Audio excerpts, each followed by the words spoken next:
Shalom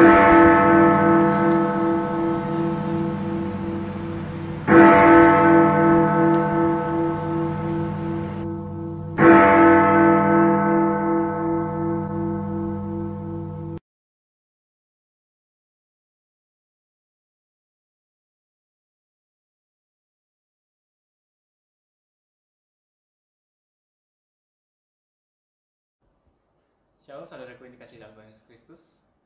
Berjumpa lagi dalam ibadah online firman dan doa pada malam hari ini.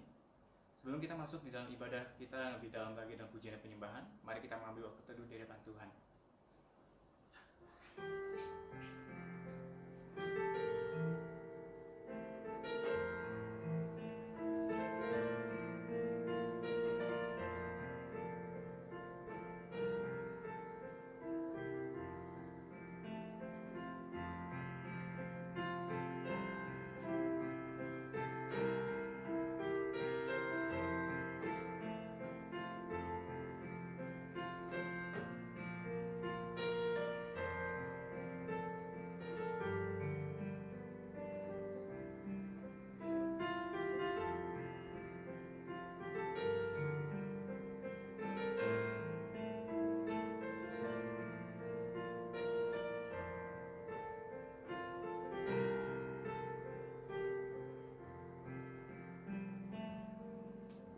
Amin.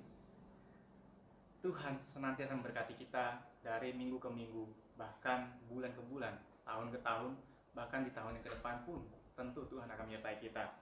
Dan biarlah segala pujian dan kemuliaan hanya bagi nama Tuhan. Mari kita naikkan pujian dari KPPK nomor 26, Mulia bagi Allah.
Yang kedua,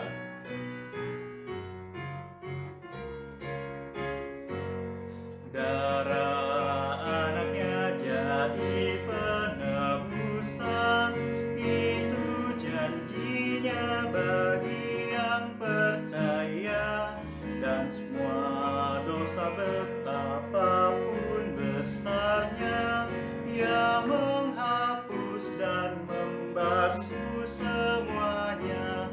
Pujilah, pujilah, dengarlah sabdanya.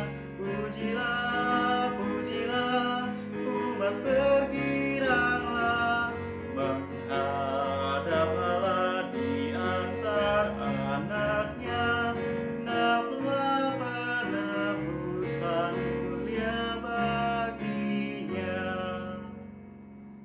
Mari kita masuk dalam doa. Ya Tuhan, kami bersyukur memiliki Allah seperti Engkau, yang sungguh betapa besar kasih-Nya, yang tidak pernah berhenti dalam kehidupan kami. Bahkan Engkau rela mati di atas kayu salib demi menyelamatkan kami, Tuhan. Tetapi kami mohon ampun ya Tuhan, apabila sudah begitu besar kasih-Mu kepada kami, tetapi kami dengan sengajanya tetap menyakiti hati Tuhan. Kami dengan sengajanya tetap melakukan dosa apa yang dikehendaki hati kami, tanpa kami mikirkan Engkau. Oh Tuhan, ampuni kami. Kami memohon hikmat, kami memohon berkat daripada Engkau, tetapi kami juga senantiasa melukai hati Tuhan. Dan biarlah firman-Mu ya Tuhan boleh setiap hari mengubahkan kehidupan kami. Kami mohon ampun di hadapan Engkau Tuhan, dan Kau mohon sucikan hati kami, sehingga pada hari kami boleh sungguh-sungguh datang di hadapan Engkau dengan hati kami yang sungguh-sungguh bersih di hadapan Engkau. Kami menyerahkan juga waktu di dalam pemberitaan firman Tuhan yang akan kami dengarkan pada malam hari ini. Kami mohon ya Tuhan, Kau kuatkan pemberitaan firman pada malam hari ini, sehingga kami boleh sungguh-sungguh mengerti bagian daripada firman-Mu. Dan bukan hanya kami mengerti, tetapi juga kami dapat lakukan dalam kehidupan kami hari lepas hari. Dan juga mungkin ada beberapa pokok doa yang akan kami naikkan ya Tuhan. Kiranya hal ini boleh menjadi penguatan bagi saudara-saudara kami. Kiranya hal ini juga dapat Engkau dengar dan Engkau jawab semua sesuai dengan waktu dan kehendak-Mu saja. Sementara kami akan juga melanjutkan pujian kami dan penyembahan kami ya Tuhan. Mohon Engkau berkenan atas apa yang kami lakukan, yang kami persembahkan kepada Engkau. Terima kasih Tuhan, inilah doa kami. Hanya di dalam nama Tuhan Yesus Kristus saja kami berucap syukur. Amin. Saudara, sebelum kita juga akan mendengar firman Tuhan, kita juga akan naikkan pujian dari KPPK nomor 215, Kemana Saja. Dan biarlah firman Tuhan, apa yang diberitakan dan apa yang disampaikan, dapat kita lakukannya dan kita aplikasikan dalam kehidupan kami, kita hari pas hari.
Pujian ini dari awal kembali, kemana saja.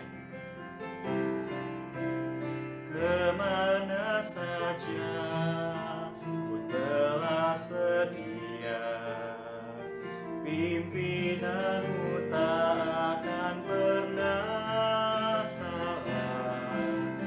Tolong ku taat, memikul salibmu, Tuhan pimpinanmu sempurna.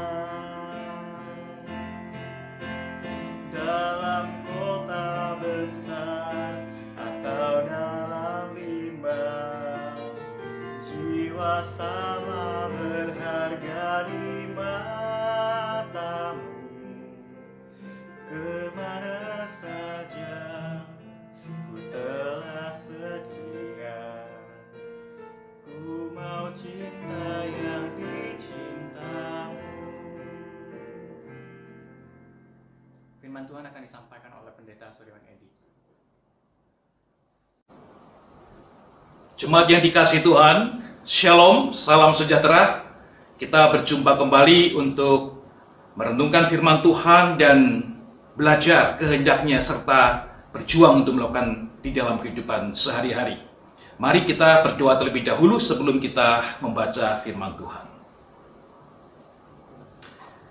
Tuhan, pada saat ini kami mohon Allah Roh Kudus yang menerangi kami, mencelikkan mata rohani kami, dan menolong hamba-Mu yang lemah ini, sehingga kami boleh mengerti isi hati-Mu, dan sekaligus mendapatkan anugerah kekuatan sebagai pelaku firman.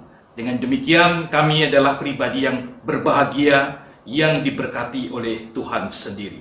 Terima kasih Bapa, tolong setiap kami yang mendengarkan dimanapun kami berada, biarlah ibadah doa ini sungguh memperkenan di hati Allah, karena kami mau menjadi hamba-hamba-Mu, anak-anak-Mu yang mendengarkan suara-Mu. Di dalam nama Yesus Kristus kami memohon dan berdoa. Amin.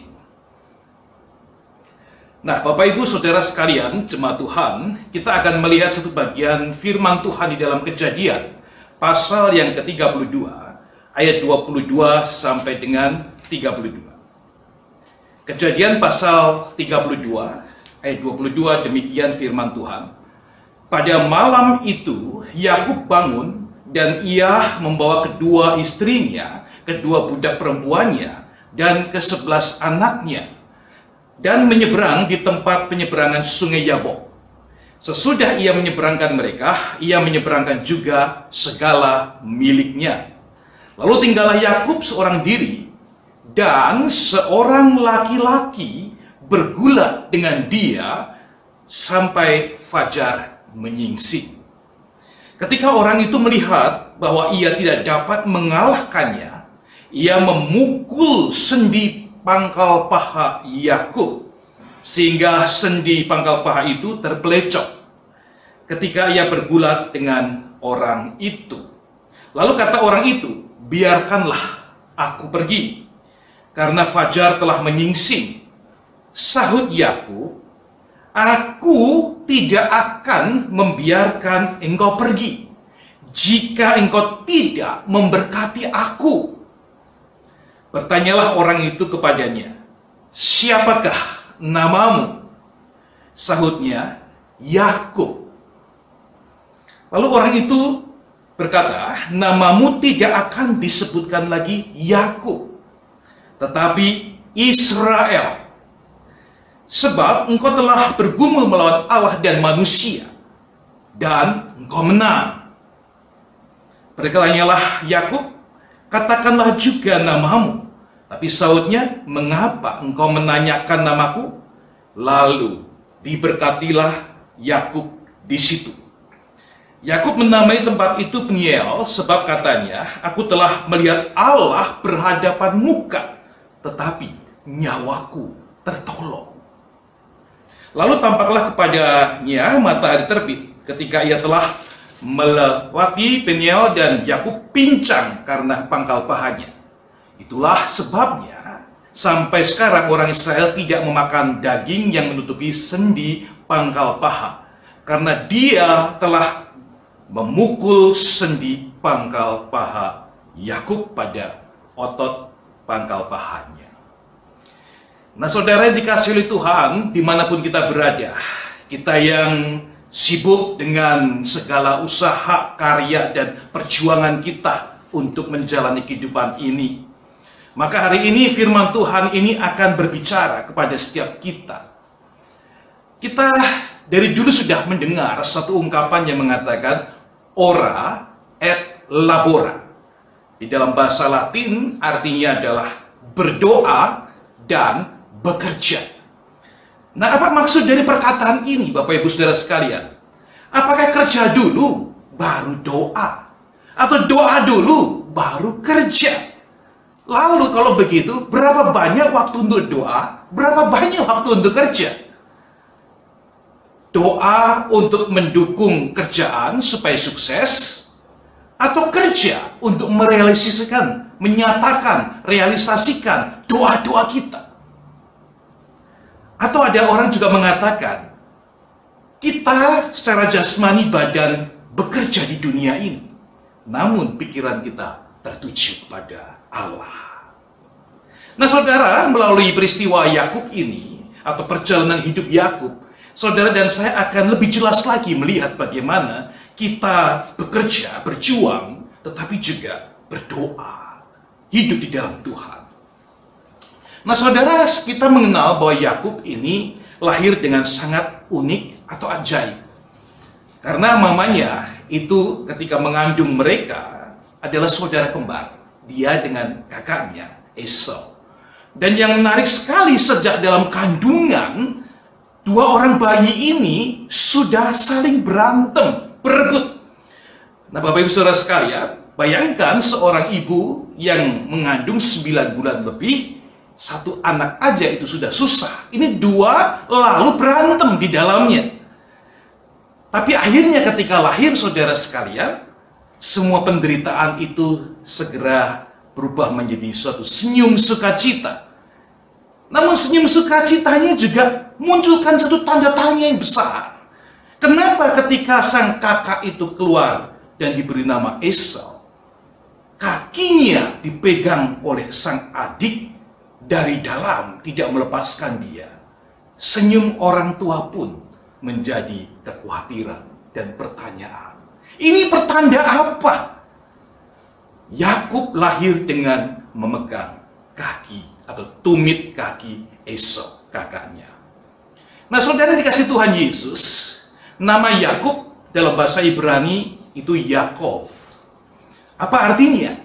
Dari kata benda akov yang artinya tumit kaki. Lalu kalau dijadikan kata kerja adalah akav. Artinya apa? Menumit, membuntuti, memegang tumit seseorang. Ada suatu istilah Ibrani untuk menguntit, membuntuti seseorang, yaitu to Jacob someone atau Jacobing somebody. Ya, jadi saudara sekalian, Yakub ini artinya adalah mengikuti, menumit, kemudian memegang dia, menguntit, dan berkonotasi menipu. Oleh karena itu dalam catatan kitab suci yang lain, Kejadian 27:36 misalnya, disebutkan, maka nggak heran kalau namanya adalah Yakub, karena dia seorang penipu. Nah, saudara sekalian, sebetulnya ini adalah potret dari kita umat manusia. Setiap manusia memiliki hati Yakub, yaitu hati atau kecenderungan untuk memegang tumit orang lain. Kita memiliki kecenderungan untuk merebut. Kita punya kecenderungan untuk mengandalkan kekuatan diri sendiri, lalu dengan berbagai macam cara memastikan kita beruntung untuk itu. Itu adalah sindrom Yakub sebetulnya. Dalam masyarakat Tionghoa ada satu ungkapan yang muncul dari suku Hokkien yang mengatakan harus berjuang barulah bisa menang, ya, atau disebut aibnya, ciainya. Nah, dalam bahasa Hokkien kira-kira demikian. Dan itu adalah suatu lagu yang dari anak-anak kecil pun sudah bisa menyanyikannya. Disebutkan dalam teksnya adalah 3 bagian itu adalah dari atas, dari langit yang menentukan. Namun 7 bagian yang lain itu tergantung perjuangan kamu sendiri. Jadi mesti berjuang baru bisa menang. Karena memang di dunia ini nggak ada yang gratis, saudara sekalian. Siapa yang mau kasih kita sesuatu dengan cuma-cuma? Oleh karena itu, saudara sekalian, kita perlu berjuang. Hanya orang yang berjuang akan menang. Dan di dalam pemikiran tradisi itu, bagian Allah itu cuma 3, saudara. Yang 7 manusia. Jadi laboranya lebih besar daripada orangnya. Nah, apakah demikian konsep kita sebagai anak Tuhan? Dan itu juga sebetulnya yang sudah terjadi dalam kehidupan kita. Kita tanpa sadar digiring berjuang 7 bagian. Dan kembali kepada Allah 3 bagian saja. Apakah kita bilang, Tuhan, restuilah semua perjuangan saya ini? Kita hanya melaporkan semuanya itu. Tanpa sadar, kita sedang berpusat pada diri sendiri, kita tidak mengandalkan Tuhan, dan itulah sindrom Yakub. Nah, saudara sekalian kasih Tuhan Yesus, memang sih Esau itu, kakak Yakub, nggak peduli untuk urusan rohani. Dia sangat duniawi kok. Di dalam catatan Alkitab dikatakan dia datang, dia melihat, dia bangun dari tidurnya, dia berburu, dia makan, lalu dia tidur lagi. Lalu kemudian hanya untuk 1 mangkok sup merah saja yang dia suka, maka dia bisa menjual, menggantikannya dengan hak kesulungannya. Wah, itu sangat duniawi sekali Bapak Ibu. Tidak menghargai berkat-berkat rohani. Namun saudara sekalian, apakah dengan adanya orang-orang yang sedemikian, kita ini bisa suka-suka, tidak menghiraukan aturan, lalu mengambil keuntungan dari mereka? Kalau kita adalah Yakub, atau orang-orang yang punya sindrom Yakub, maka saudara, kita tidak akan peduli kepada siapapun juga. Siapapun akan kita ambil. Kita bisa makan untuk keuntungan kita. Nah, saudara sekalian, Yakub ketika sudah mengambil hak kesulungan dari kakaknya, bukannya bahagia loh. Firman Tuhan mencatat ketakutan yang muncul. Hidupnya tidak sejahtera. Betul, dia mendapatkan berkat warisan dari papa mereka, Ishak. Namun saudara, kenyataannya dia pelarian. Dia harus berlari, dan sepanjang pelariannya itu, dia tuh ketakutan, tidak tahu kapan bisa kembali ke rumah tangganya. Esau mengatakan, kalau saya ketemu adikku itu, aku bunuh dia. Saudara sekalian, hancur semua. relasi, kedekatan, hubungan keluarga hanya karena berpusat pada diri sendiri, memakai jalan sendiri, mencari keuntungan sendiri, berjuang dengan cara sendiri. Tuhan adalah Tuhan yang baik, Tuhan yang setia. Berkali-kali Dia mencoba untuk menyadarkan dan menolong Yakub ini. Mula-mula melalui mimpi, ya, Yakub bermimpi melihat tangga yang tinggi menjulang dari langit itu turun ke bumi dan malaikat naik turun ketika dia tidur di atas batu itu. Nah, saudara sekalian, Allah tidak menyadarkan bahwa sesungguhnya aku menyertai engkau. Aku lebih berharga dari semua berkat itu. Engkau sudah merebut berkat itu, lalu sekarang untuk apa? Allah adalah Allah yang setia. Dalam pelariannya itu, Yakub bergumul dan Yakub terus berjuang. Dia mencari, dia sukses secara materi, dia mendapatkan harta, dan akhirnya dia menjadi orang yang besar. Memang Bapak Ibu Saudara sekalian, perjuangan seseorang yang bekerja keras, membayar harga, ya, sampai begitunya dia bekerja, pasti ada hasilnya. Secara manusia dan dunia bisa memberikan dia reward, suatu penghargaan dan hasil. Dia mendapatkan harta itu. Dia mempunyai keluarga, dia mempunyai istri-istri dan anak-anak, dan dia berbahagia secara manusia dunia ini. Namun hatinya tetap gelisah, damai sejahtera itu tidak bisa didapatkannya. Harta yang didapatkannya, aktualisasi dirinya, perjuangannya tidak bisa membawa dia dalam kepuasan yang sesungguhnya. Damai sejahtera itu tidak bisa hadir dalam hidupnya. Sampai dia harus menggumulkan, kalau begitu ya Tuhan, aku mau taat kali ini. Aku mau kembali ke rumah orang tuaku, aku mau berjumpa dengan kakakku, aku mau berdamai dengan mereka. Saudara sekalian, lihatlah dalam perikop yang kita baca hari ini tadi, proses bagaimana dia ini yang sedang bergumul dan akan kembali ke rumah orang tuanya, berjumpa dengan kakaknya untuk berdamai. Saudara, di situ Allah sekali lagi hendak mengkonfirmasi dan menolong dia, mempersiapkan dia untuk terjadi perdamaian dan rekonsiliasi dalam kehidupan mereka.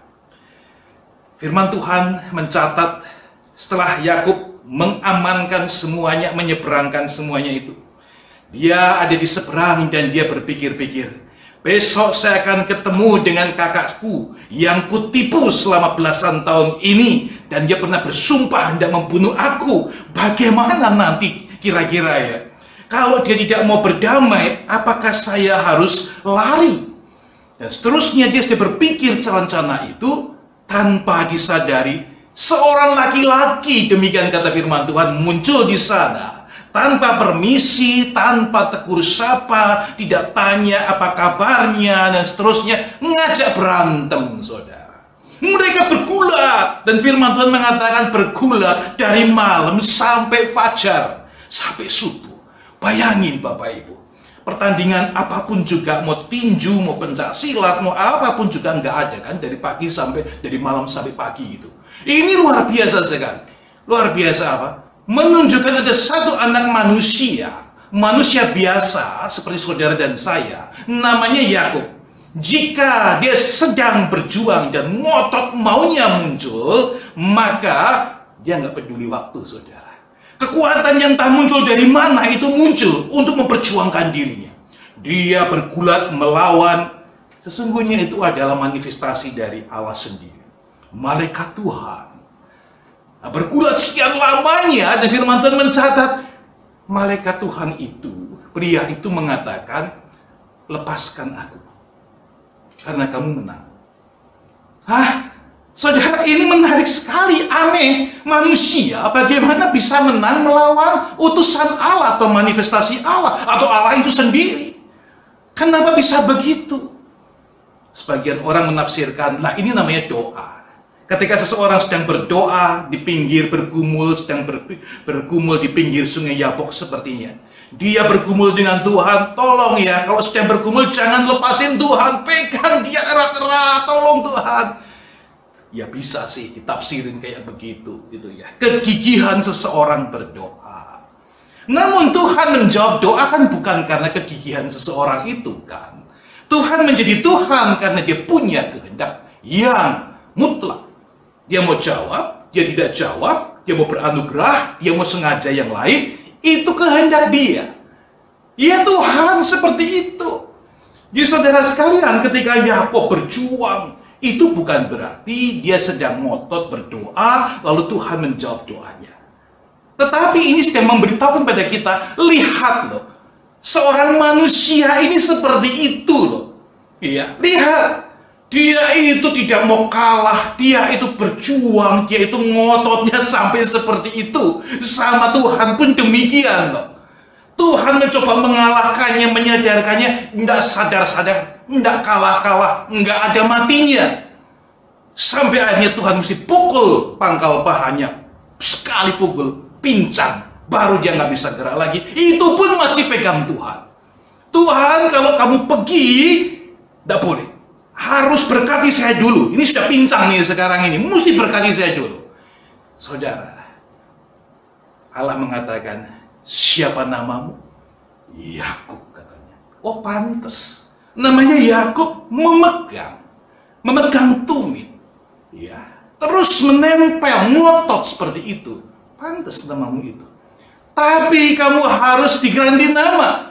Karena engkau sudah bergumul, bergulat, dan menang.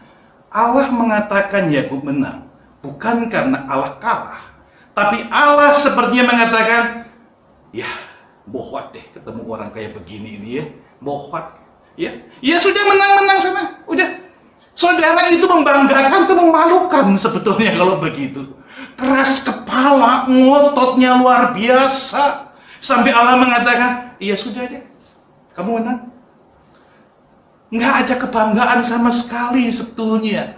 Tapi satu sifat yang keras, yang ngototnya seperti itu, Allah perlu mengarahkan kembali. Oke, ingat ya, kamu ini seumur hidup berjuang, dan kamu mengalami semua penderitaan, pergumulan, sampai kehilangan damai sejahtera.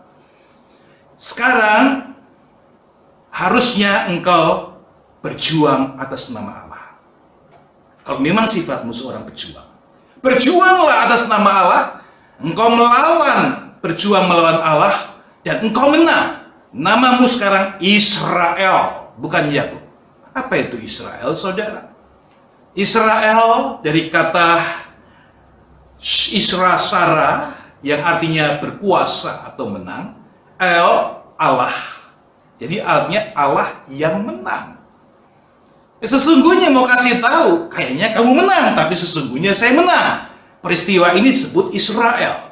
Kalau engkau berjuang mengandalkan Allah, maka Allah akan memberikan kemenangan demi kemenangan. Saudara sekalian, manusia perlu ditransformasi dari seseorang yang berfokus pada diri, mengandalkan diri, memegang tumit, merebut, berubah menjadi seorang yang mengandalkan Allah, berjuang bersama Allah, dan Allah menang di dalam hidupnya. Lalu Allah memberikan kemenangan demi kemenangan dalam perjalanan hidupnya. Israel itu, saudara. Nah, saudara yang dikasih Tuhan, apakah Yakub sudah berubah? Yakub sudah menjadi Israel seperti maksud Tuhan? Kita melihat perjalanan bagian hidupnya yang terakhir-terakhir itu nanti. Yakub yang pincang itu mau tidak bisa lari lagi. Dia harus rekonsiliasi dengan kakaknya Esau. Dia harus nurut baik-baik. Kalau kakaknya marah lalu bunuh dia, dia pun nggak bisa lari, saudara. Ini cara Allah untuk memproteksi seseorang, memaksa seseorang menikmati anugerahnya. Kamu seumur hidup berjuang, tapi kamu nggak damai, kan? Nggak bisa berbaikan. Aku bikin pincang, dan kamu sekarang mengandalkan aku sepenuhnya. Lihat, saya mendamaikan kamu. Oke, maka saudara lihat perdamaian itu luar biasa. Yakub yang sudah gemeter ketakutan lihat kakaknya datang menghampiri dia. Mati saya ini gitu kan. Esau rupanya bukannya memukul, memarahi, atau membunuhnya. Esau berlari memeluknya dan menciumnya. Yakub bengong, saudara. Ini kalau Allah sudah kerja melampaui semua pemikiran manusia, prediksi manusia, kekhawatiran manusia, ketakutan manusia. Saat itu Yakub damai, sejahtera sekali. Esau mengampuni dia, Esau menerima dia, dan Yakub mengeluarkan perkataan yang agung ini. Ketika aku melihat wajah kakakku, engkau Esau, aku seperti melihat wajah Allah sendiri. Karena wajah seorang yang memberikan damai sejahtera dan pengampunan itu, wajah yang diliputi kasih, itu adalah citra Allah yang mulia. Bapak Ibu jemaat kasih Tuhan, apakah ceritanya sudah selesai sampai di sini? Seorang Yakub sudah menjadi Israel, seorang yang berjuang untuk dirinya sendiri dan berdasarkan sendiri, menjadi seorang yang mengandalkan Allah. Apakah begitu? Firman Tuhan mencatat tidak begitu. Masih ada sebagian terakhir perjalanan hidupnya. Yakub mempunyai anak 12. Bapak Ibu tahu itu semua kan? Lalu di antara 12 itu ada satu yang sangat disayang, ya kan, namanya Yusuf. Nah, kepada dia diperlakukan berbeda dengan saudara-saudara yang lain. Yakub mau memastikan satu lagi. Dari 12 anak, 13 anak dengan yang perempuan itu, aku sayang sama satu ini. Nah, aku investasi cintaku, semua perhatianku kepada dia. Mungkin yang 12 nanti lupa sama saya. Satu ini ingat sama saya di hari tuaku. Yakub memastikan semua langkah-langkah hidupnya dengan tepat, dengan terperinci. Tapi Allah kembali mengingatkan, bukan kamu yang ngatur. Aku yang berjuang, Israel, Allah yang menang, yang berkuasa. Maka 13 tahun lamanya, kalau Bapak Ibu lihat catatan firman Tuhan, anak yang paling disayang oleh Yakub, yaitu Yusuf, dibuang. Terbuang dalam penderitaannya, terjual di Mesir oleh saudara-saudara yang lain. Yakub hancur hatinya, pengharapannya, cintanya itu hancur.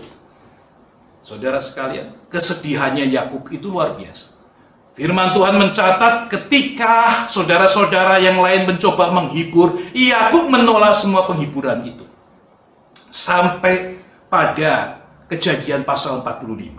Nah, ini sudah mau selesai kitab Kejadian itu, saudara sekalian. Catatannya mengatakan, saudara-saudara yang Yusuf itu datang mengatakan, oh rupanya Yusuf itu masih hidup loh. Nah, Yusuf itu mau menjemput kita. Yakub sang ayah hatinya sudah dingin. Itu kata firman Tuhan. Hatinya dingin. Hatinya sudah tidak bisa menerima hal-hal yang baru lagi. Dia sudah putus asa. Namun saat dia mendengar bahwa Yusuf masih hidup dan menjadi penguasa Mesir, saudara, hati yang dingin itu menjadi hati yang bersemangat, hati yang berkobar lagi. Nah, mulai saat itu, saudara sekalian, Alkitab mencatat nama Yakub tidak lagi disebut Yakub. Setiap catatan tentang diri Yakub disebutnya namanya Israel. Itu titik balik. Ketika Yakub mendengar anakku masih hidup rupanya, Kejadian pasal 45 ayat 28, Yakub mengatakan dua kata ini saja, dua kata, yaitu cukuplah itu. Israel berkata, cukuplah itu. Saudara, ini adalah perubahan drastis, perubahan total dari seorang Yakub menjadi Israel. Dia mengatakan, Tuhan cukup, selama ini engkau sudah proses aku sepanjang perjalanan. Jatuh bangun, perjuangan, semua engkau sudah proses. Hari ini saya betul-betul sadar sesadar-sadarnya bahwa perjuangan saya tidak ada apa-apanya. Tuhan yang mengatur semuanya, Tuhan yang merencanakan semua dengan kasih karunia. Yakub berubah total menjadi Israel. Maka kitab Kejadian ditutup dengan Yakub yang tua itu. Yang namanya nggak disebut Yakub tua, tapi Israel tua.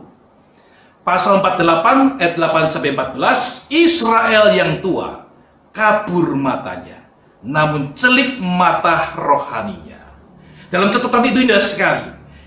Yusuf membawa dua orang anaknya, yang sulung namanya Manasye, yang bungsu namanya Efraim, datang kepada sang kakek sesuai tradisi Ibrani. Berkatilah anak-anak ini sebelum sang kakek senior ini meninggalkan dunia. Apa yang terjadi saudara sekalian? Menurut tradisi Ibrani, menurut ayah dari Yakub atau Israel sendiri, itu Ishak, yang ini diterima juga dari Abraham, kakeknya lagi. Maka pemberkatan itu adalah tangan kanan ditaruh di atas kepala anak yang sulung, tangan kiri ditaruh di atas kepala anak yang bungsu. Itu tradisi yang turun-temurun. Namun saudara sekalian, pada saat Yusuf membawa cucu-cucu Yakub atau Israel yang matanya buta, sudah mulai nggak bisa lihat itu lagi, dia menyilangkan tangannya. Tangan kanannya memberkati anak bungsu Yusuf. Tangan kirinya memberkati anak sulung Yusuf. Kebalik, saudara. Menurut tradisi ini nggak pas, saudara sekalian. Tapi terbalik. Yusuf melihat terkejut sekali. Dia mengatakan, "Pak, nggak boleh demikian. Kebalik, Pak. Salah. Ini yang sulung, ini yang bungsu. Bapak kebalik tangannya." Yusuf sangat panik karena bapaknya mungkin matanya sudah nggak melihat, sudah terlalu tua. Memberkatinya pun juga salah. Entar berkatnya salah bagaimana? Israel tua atau Yakub itu mengatakan bagaimana? "Enggak anakku, enggak, betul. Betul, saya memang harus begini. Memang harus begini. Bersilang tangan. Berkatku yang utama tangan kanan untuk anak bungsu kamu. Berkatku yang berikutnya untuk anak sulung kamu." Enggak salah, udah bener begini. Saudara sekalian, apakah ini mau kasih tahu sindrom Yusuf muncul di akhir hidup sang Yusuf, Yakub tua? Sindrom Yakub muncul pada akhir hidup Yakub tua. Ngototnya Yakub muncul lagi. Iya, apakah begitu saudara? Dikasih tahu yang benar, enggak, pokoknya gini ya gini, gua maunya begini, kenapa kamu? Gitu. Apakah begitu saudara? Bukan. Ini adalah kesadaran spiritual, kesadaran rohani seseorang yang sudah matang sekali. Walaupun mata jasmaninya sudah buta, tidak bisa melihat, mata rohaninya tercelik, terbuka dengan jelas. Dia bisa melihat dalam spiritual rohaninya pimpinan Tuhan yang jelas kepada dia, bahwa yang layak mendapatkan berkat kesulungan bukan anak sulung itu, tapi anak bungsu. Dan yang berikutnya baru anak bungsulung itu mendapat berkat yang berikutnya. Jelas sekali saudara. Begitu Tuhan memimpin, maka Yakub tidak ngotot lagi. Dia sudah menjadi Israel. Begitu Tuhan mencelikkan matanya, dia tidak lagi seperti dulu. Dia tahu dengan jelas mana pimpinan Tuhan, mana kehendak Tuhan. Hari ini saudara sekalian, bagaimana kita sekalian? Apakah saudara dan saya juga sedang bergumul di dalam proses perubahan dari Yakub menjadi Israel? Setiap orang percaya adalah Israel baru. Di dalam Kristus Yesus kita ditebus dan kita menjadi baru. Pola pikir kita merasakan, dan apa yang kita lakukan setur dengan pimpinan Allah Roh Kudus dan menyenangkan hati Allah. Jadi, berdoa dulu atau bekerja dulu? Bekerja dulu atau berdoa dulu? Ora et labora. Bagaimana saudara? Mari saudara sekalian kita berfokus kepada Allah. Itulah yang Tuhan mau. Bapak Ibu melakukan apa yang duluan dan duluan itu menjadi suatu hal yang tidak utama lagi. Namun yang paling dahulu, yang paling penting adalah berfokus sepenuhnya kepada Allah, bukan kepada diri kita sendiri lagi. Manusia walaupun pintar, hebat, berpengalaman, apapun juga, harus kembali merendahkan diri kepada Allah. Menaruh Allah di tempat yang tertinggi. mengatur kehidupannya, memimpin perjalanan hidupnya, taat untuk mengikuti pimpinan Tuhan. Itulah orang-orang yang diberkati Tuhan. Itulah Israel, orang-orang dipimpin oleh Allah, yang mengandalkan Allah berjuang dalam hidupnya dan mengalami kemenangan demi kemenangan. Selamat berkarya, namun ingat, kita juga adalah Israel. Allah berjuang bersama dengan kita. Kiranya Tuhan memberkati kita semua, Bapak Ibu, dimanapun kita berada. Mari kita berdoa. Bapa di surga, kami bersyukur untuk kebenaran firman yang hari ini Engkau bukakan bagi setiap kami. Ajar kami untuk memfokuskan hidup kami hanya kepada Allah sebagai yang terutama. Bukan kepada diri kami sendiri, keinginan kami, kesukaan kami, pengalaman kami, dan kehebatan pengetahuan kami. Tuhan, betapa banyak damai sejahtera, sukacita kami hilang karena kami mengandalkan diri sendiri dan berjuang, mengabaikan relasi-relasi yang ada, melanggar semua ketentuan-ketentuan yang Tuhan tetapkan, mencari keuntungan lebih daripada menyenangkan hati Tuhan. Pada saat ini, mohon Tuhan ubahlah kami. Nama kami mungkin masih Yakub, masih berjuang, masih memegang tumit sesama kami, masih mau mencari kepentingan dan keuntungan diri sendiri. Hari ini mohon Tuhan terus transformasikan dan rubah kami menjadi Israel-Israel yang baru di dalam Yesus Kristus, Tuhan dan Juru Selamat kami. Terima kasih Bapa. Terpujilah namamu. Di dalam nama Yesus Kristus kami berdoa. Amin. Puji Tuhan, biarlah firman Tuhan yang sudah kita dengar hari ini dapat kita lakukan dalam kehidupan hari kita lepas hari. Mari saudara, sebelum kita masuk di dalam doa syafaat, saya mengundang saudara untuk mengambil tempat di mana saudara boleh berdoa dengan baik. Saudara boleh fokus di hadapan Tuhan, boleh menunjukkan hati dan pikiran di hadapan Tuhan.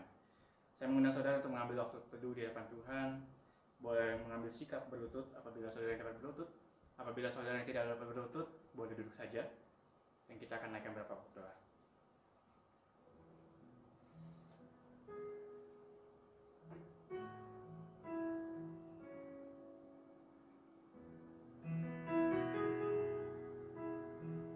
Saudara, untuk yang pertama, mari kita naikkan suara, kita berdoa bersama bagi gereja kita yang memiliki visi dan misi untuk melayani Tuhan ke depan. Dan biarlah kita doakan gereja kita ini untuk pelayanannya ke depan, apapun yang dilakukannya, apapun yang diputuskan oleh gereja. Kita percaya bahwa hikmat Tuhan senantiasa menyertai gereja kita.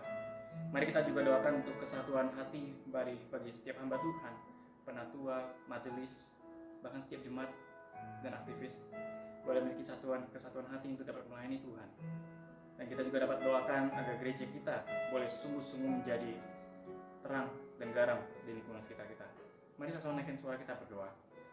Ya Tuhan, pada hari ini kami sungguh bersyukur kepadamu karena Engkau telah memberkati dan Engkau telah menyertai gereja kami, secara khusus di KI Bungur ya Tuhan. Tahun demi tahun Engkau tidak pernah meninggalkan gereja kami. Bahkan gereja ini boleh berdiri sampai pada hari ini pun semua berkat dan anugerah Tuhan. Ya Tuhan, biarlah gereja kami ini boleh senantiasa memiliki hati yang setia untuk tetap meninggikan nama Tuhan, menyebarkan Injil Tuhan, memberitakan firman Tuhan sampai kemanapun. Dan biarlah gereja ini Engkau pakai ya Tuhan. Ya Tuhan, pada hari ini kami berdoa secara khusus untuk setiap hamba Tuhan, majelis, penatua, dan juga setiap jemaat dan aktivis yang ada. Biarlah setiap orang tempat ini Tuhan boleh memiliki kasih daripada Tuhan, boleh saling mengasihi, saling menguatkan, saling mengingatkan apabila ada yang salah di antara kita. Ya Tuhan, juga biarlah kami boleh sungguh-sungguh memiliki kesatuan hati, hanya sungguh-sungguh melayani Tuhan. Sehingga apa yang dicapai oleh gereja ini Tuhan bukan mencapainya popularitas ataupun hal-hal duniawi ya Tuhan, tapi sungguh-sungguh mengerjakan apa yang diinginkan Tuhan untuk dikerjakan di tengah-tengah keadaan kami tempat ini.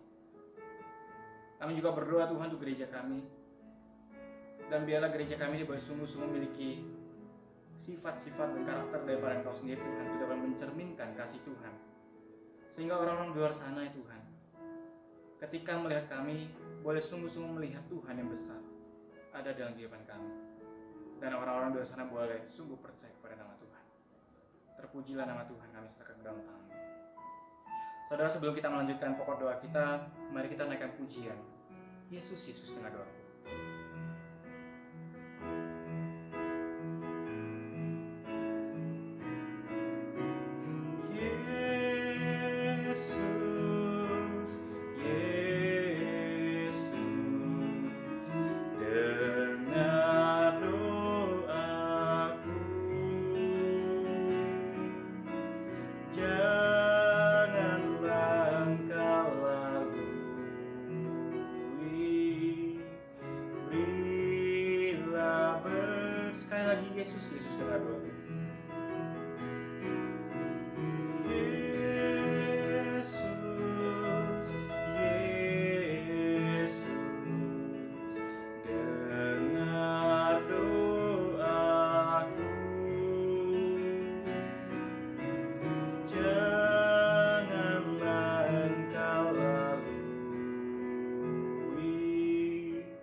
Saudara, untuk yang kedua, mari kita doakan untuk orang-orang yang dekat dengan kita, baik itu sahabat-sahabat kita, keluarga kita, dan kita juga doakan untuk diri kita sendiri. Mari saudara-saudara kita doakan untuk setiap pekerjaan yang dilakukan oleh sesama kita. Mungkin di tengah-tengah pandemi COVID seperti ini, pekerjaan banyak yang terhambat, bahkan penghasilan pun menurun, atau ada di antara kita yang kehilangan pekerjaan. Dan biarlah berkat daripada Tuhan, penyertaan daripada Tuhan boleh tetap menyertai kita, sehingga kita masih sungguh-sungguh memiliki pengharapan di dalam Tuhan. Kita juga berdoa untuk pelayanan dari sesama kita, bahkan diri kita sendiri, bahkan dalam pelayanan di dalam keluarga juga. Dan kita juga doakan untuk keluarga kita. Mari sama-sama saudara kita naikkan suara, kita berdoa untuk orang-orang di sekitar kita. Ya Tuhan, pada hari ini kami menyerahkan ke dalam tangan-Mu untuk keluarga kami ya Tuhan. Dan juga kami doakan untuk saudara-saudara kami yang memiliki pergumulan di dalam Engkau Tuhan, memiliki pergumulan dalam kehidupan mereka, baik di dalam pergumulan di dalam pekerjaan mereka ya Tuhan. Ada di antara kami yang mungkin khawatir akan pekerjaan kita ke depan,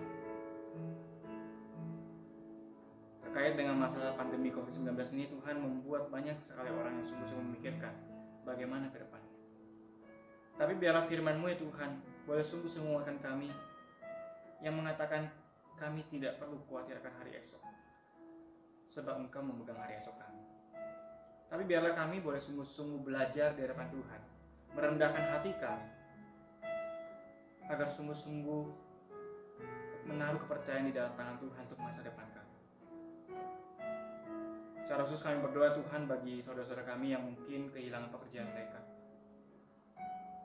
yang penghasilannya menurun, atau memikirkan bagaimana hari esok mereka mau bekerja atau tidak bekerja.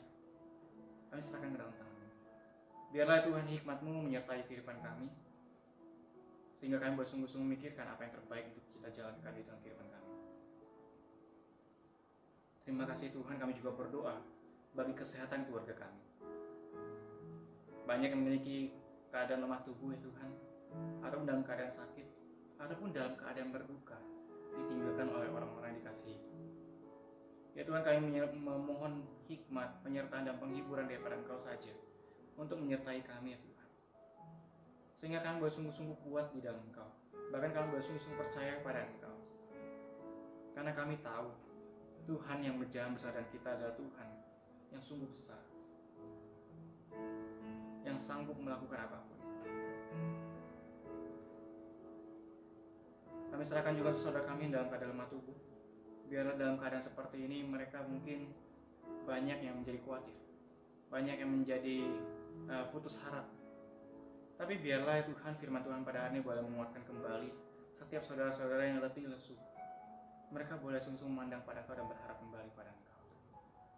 Terpujilah nama-Mu Tuhan, hanya dalam nama Tuhan Yesus Kristus saja.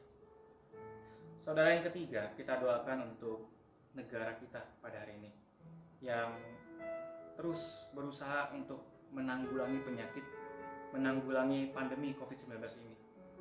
Dan kita doakan agar setiap pemerintah terus disertai hikmat daripada Tuhan untuk dapat melakukan yang terbaik.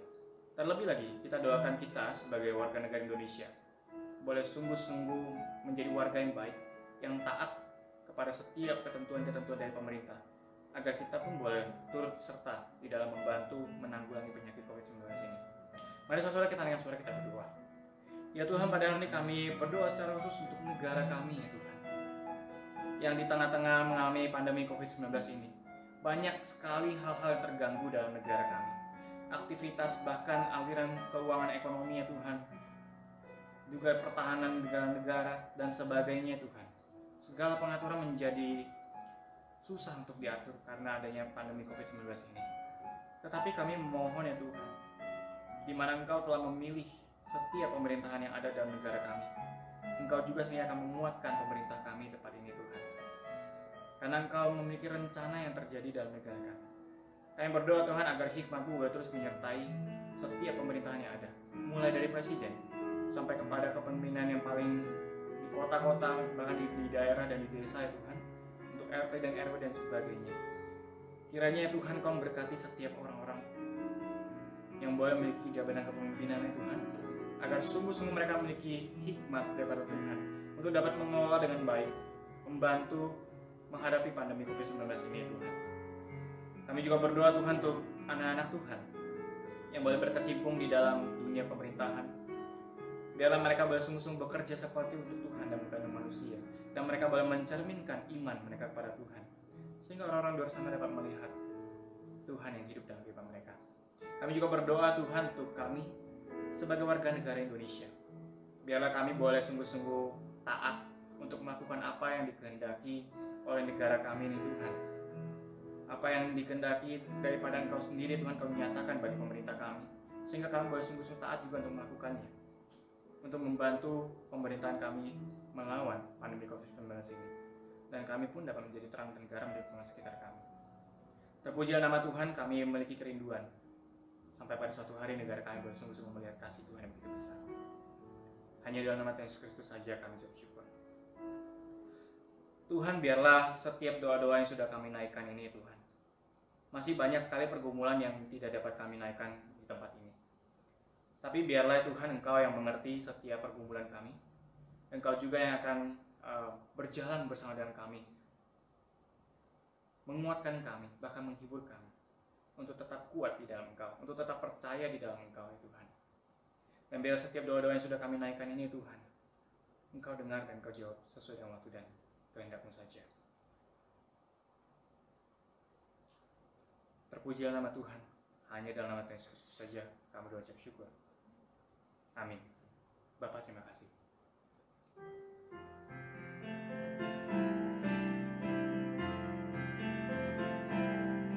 Bapa, terima kasih.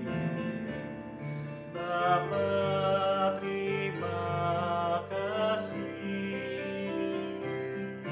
Bapa di dalam surga, puji terima kasih.